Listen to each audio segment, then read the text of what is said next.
जय श्री गणेश। ओम नमः शिवाय। आज के इस वीडियो में आप सभी लोग जानेंगे कि फाल्गुन मास में विनायक चतुर्थी कब पड़ रही है। हमारे हिंदू धर्म शास्त्रों में विनायक चतुर्थी का व्रत हर माह शुक्ल पक्ष की चतुर्थी तिथि को रखा जाता है। यह दिन भगवान गणेश को प्रसन्न करने के लिए, उनका आशीर्वाद पाने के लिए सबसे अच्छा और शुभ दिन माना जाता है।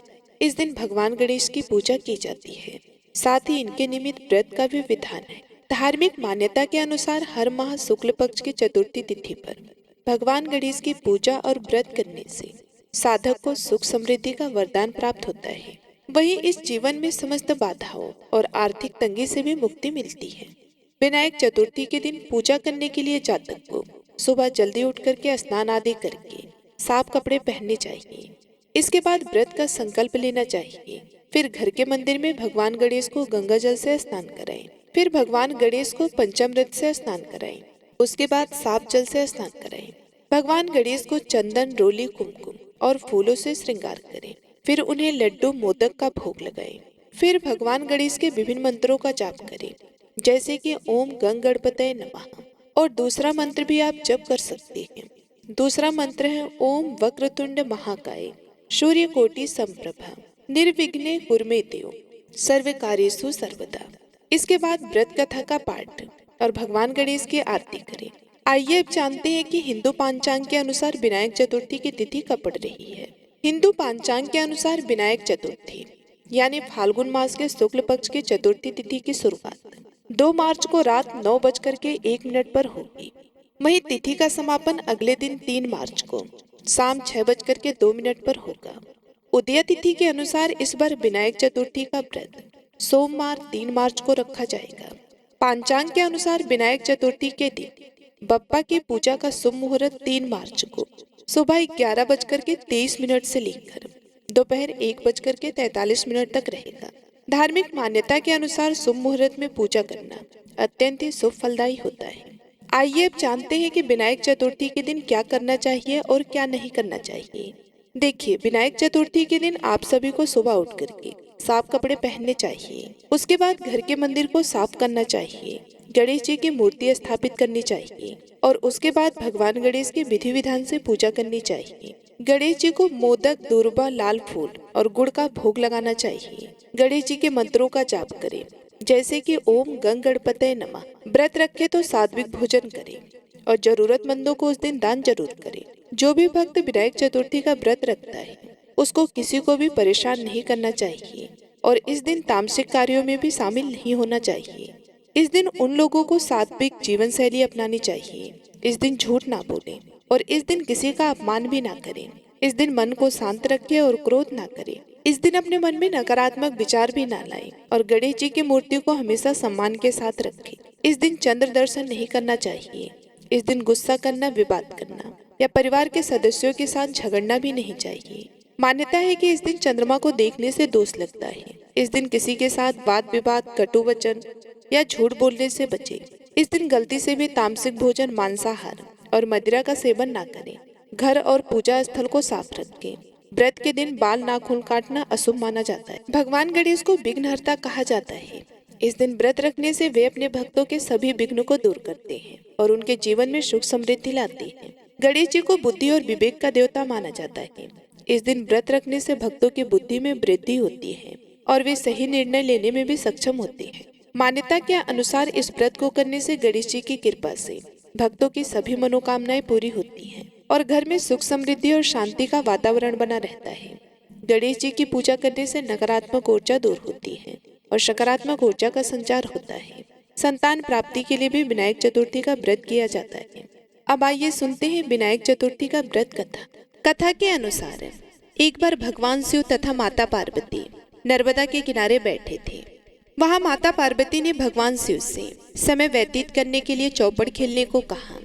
भगवान शिव चौपड़ खेलने के लिए तैयार हो गए, परंतु इस खेल में हार जीत का फैसला कौन करेगा, यह प्रश्न उनके समक्ष उठा। तो भगवान शिव ने कुछ तिनके एकत्रित कर उसका एक पुतला बनाकर उसकी प्राण प्रतिष्ठा कर दी और पुतले से कहा कि बेटा, हम चौपड़ खेलना चाहते हैं, परंतु हमारी हार जीत का फैसला करने वाला कोई नहीं है। इसलिए तुम बताना कि हम दोनों में से कौन हारा और कौन जीता। उसके बाद भगवान शिव और माता पार्वती का चौपड़ का खेल शुरू हो गया। यह खेल 3 बार खेला गया और संयोग से तीनों बार माता पार्वती ही जीत गईं।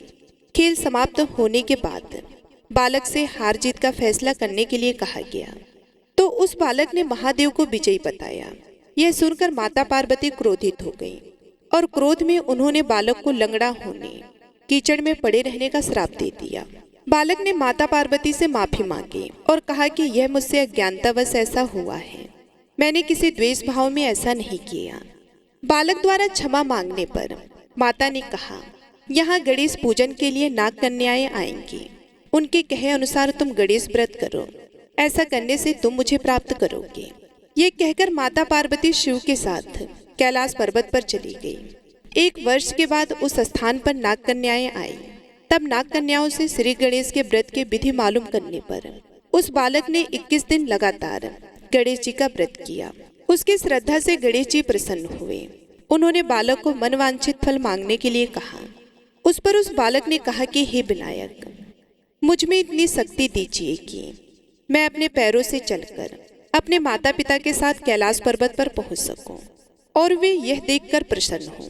तब बालक को वरदान देकर श्री गणेश जी अंतर ध्यान हो गए। उसके बाद वह बालक कैलाश पर्वत पर पहुंच गया और कैलाश पर्वत पर पहुंचने की अपनी कथा उसने भगवान शिव को सुनाई।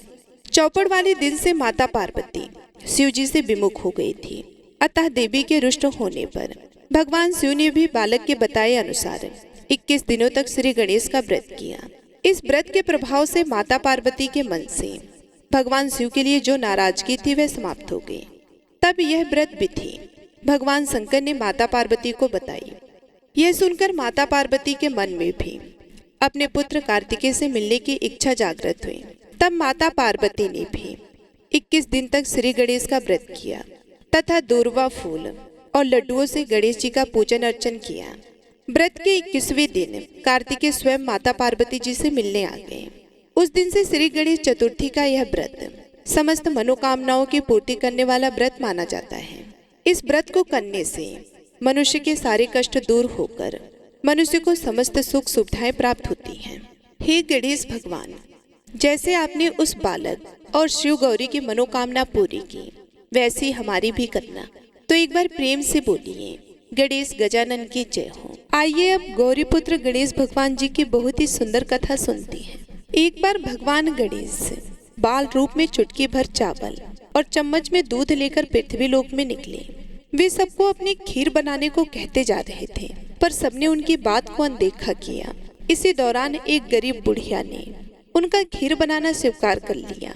एक भगोना चूल्हे पर चढ़ा दिया। इस पर गणेश जी ने घर का सबसे बड़ा बर्तन चूल्हे पर चढ़ाने को कहा। बुढ़िया ने बाल लीला समझते हुए घर का बड़ा भगोना उस पर चढ़ा दिया। कुछ देर में ही एक चमत्कार हुआ। गणेश जी के दिए चावल और दूध बढ़ गए और पूरा भगोना उससे भर गया। इसी बीच गणेश जी नहाने के बाद खीर खाने की बात कहते हुए वहां से चले गए। पीछे से बुढ़िया के पोते पोती आए तो भूख लगने पर बुढ़िया ने उन्हें वह खीर खिला दी। खीर बनते देख रही पड़ोसन को भी बुढ़िया ने कटोरा भरकर खीर दे दी। बेटे की बहू ने भी चुपके से एक कटोरा खीर खाने के साथ एक कटोरा खीर छिपा दी। इसके बाद भूख लगी तो बुढ़िया ने भी खाने के लिए खीर हाथ में ले ली और बोली, आजा रे गणेशवा, खीर खा ले। तभी गणेश जी वहाँ पहुँच गए और बोले कि मैंने तो खीर पहले ही खा ली। जब बुढ़िया ने पूछा कि कब खाई, तब वो बोले कि जब तेरे पोते पोती पड़ोसन व बहू ने खाई तभी मेरा पेट भर गया। इसके बाद जब बुढ़िया ने बाकी बची खीर के उपयोग के बारे में पूछा तो गणेश जी ने उसे नगर में बांटने को कहा। जब बुढ़िया ने खीर बांटी तो राजा को भी इसका पता चल गया। इस पर उसने बुढ़िया को अपने दरबार में बुला लिया। सारा माजरा जानकर उसने बुढ़िया की खीर का भगोना अपने पास मंगा लिया। पर राजा के महल में जैसे ही वह पहुंचा तो उसमें कीड़े मकोड़े व जहरीले जानवर गिर गए। यह देख राजा ने वह बर्तन वापस बुढ़िया को दे दिया, जो उसके घर ले जाते ही वापस पहले जैसा हो गया। इसके बाद बुढ़िया ने फिर गणेश जी से बची हुई खीर के उपयोग के बारे में पूछा तो उन्होंने झोपड़ी के कोने में गाड़ देने को कहा। ऐसा कर बुढ़िया रात को सो गई और गणेश जी उसकी झोपड़ी को लात मारते हुए अंतर ध्यान हो गए। अगले दिन जब बुढ़िया उठी तो उसे अपनी झोपड़ी महल में बदली हुई और खीर के बर्तन सोने जवाहरातों से भरे मिले। गणेश जी की कृपा जानकर बुढ़िया काफी प्रसन्न हो गई। हे गणेश जी महाराज, आपने जैसा फल बुढ़िया को दिया वैसा सबको देना। कथा कहने वाले व हुकार भरने वाले और आसपास के सुनने वाले सबके भंडार भरे रखना। बोलिए गणेश जी महाराज की जय, भगवान शिव की जय, माता पार्वती की जय।